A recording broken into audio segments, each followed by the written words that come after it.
if you are engaged in some kind of work where you have a lot of information coming in, if you have a lot of information, like, whoa, you're writing always so much information, you are not in an healthy environment. Or I say overflow, it's coming out your ears. Coming out, it's overflow, it's too much, it's not healthy. It is not a healthy thing. It's not the way to use your mind. You understand? Maybe for a short time. Maybe for a short time. Okay? But all this work you're doing, you cannot assimilate. Meaning that it's just, it goes in your head, it comes out, blah, blah, blah, blah, blah. Some people are like that when they are studying university for their exams. They just do a full blast, but then they don't remember anything they do. So I don't know what the value of this kind of work really is, if it's just to get a certificate. Okay? If you're not careful, you're not going to get a certificate, you get certified in the wrong place. It's not good to use your mind like this. At least for a short time, it is okay. But ongoingly, it is not healthy. You'll become very stressed, very tired, all these things will come, you see?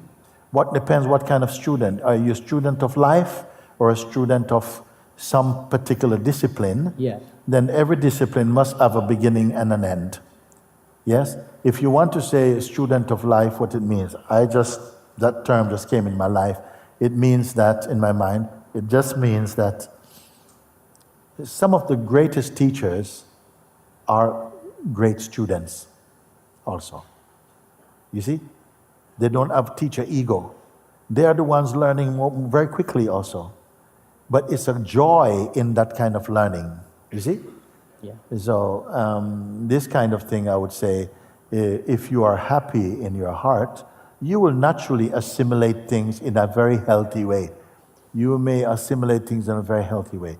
But if you're doing it for the wrong reason, if you're doing something just to make money and it looks like for the next 3 years, there's no chance to break out of this mold, I think you need to stop for a little bit and really reflect a bit. Is this really, do I want to build a career based on this type of intensity? Then it's good to reflect a little bit, you see? Because your health is much more important than that. You see? You may use your mind so much at a certain point, you just can't use your mind for anything. You just crash. You can't use somebody else, you could make me some toast. You don't know where to toast. You can completely blow a fuse if you do that. Some people can go on for a very long time. Some people have got a gifted intellect that can grasp and assimilate information very, very well. But you know what? They enjoy that. If you're not enjoying it, you're going to suffer it. That's what I can tell you.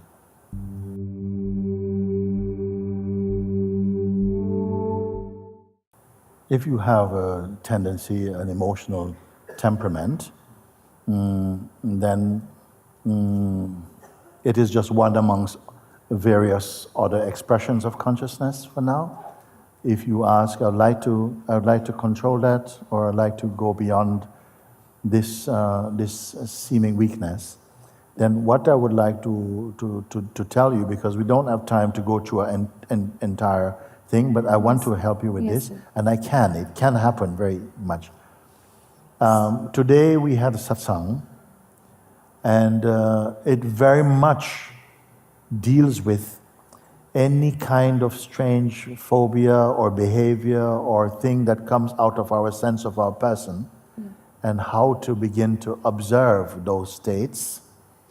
Because learning to observe your conditions of your mind, your body, mind, behavior, all these things is a very powerful exercise, very useful for all of your life, to learn to observe things and observe with more detachment.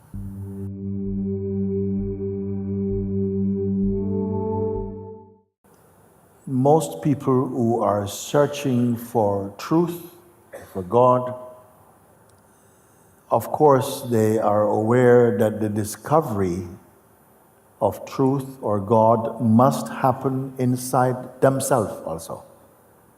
If they are going to discover something only outside or appearing to be outside, still it has to be confirmed inside. So Advaita simply points to that the reality of all things is one.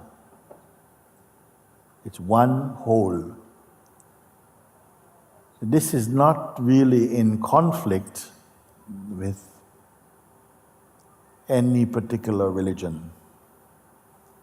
Because even if you are a bhakta, one who worships God, searching for God, your highest experience is going to take place internally, inside your own heart. So I don't want to make something too technical. Whether you are searching for God as a God who is somewhere apart from you, or that the reality is within you, the experience of either is going to happen inside your own self. And so when I speak of Advaita, I don't want to put too many technical or complicated terms. What our teachings show is that whatever discovery you will make, ultimately, it will discover the reality within your own self. Not a personal self, not even a personal discovery, but when the truth is found, the limited idea of person will merge in the greater understanding of truth. So I'm just going to leave it like that. What we are here to discover in the short time that we have is how far we can go into coming to a profound inner experiential understanding, an inner experience of the truth that we seek. Now, I don't have to go through too many explanations because many people I see here, I'm aware that they have been following the path for some time. So I'm not going to just pretend that I'm speaking to people who are coming to satsang for the first time, although they are some. But for the short time that we have here, I am going to use this time to accept questions from you who feel that you have to come to a real understanding today. Not merely a philosophical or intellectual understanding, but a firm, profound, and experiential experience so that you can stand in the authority of that seeing.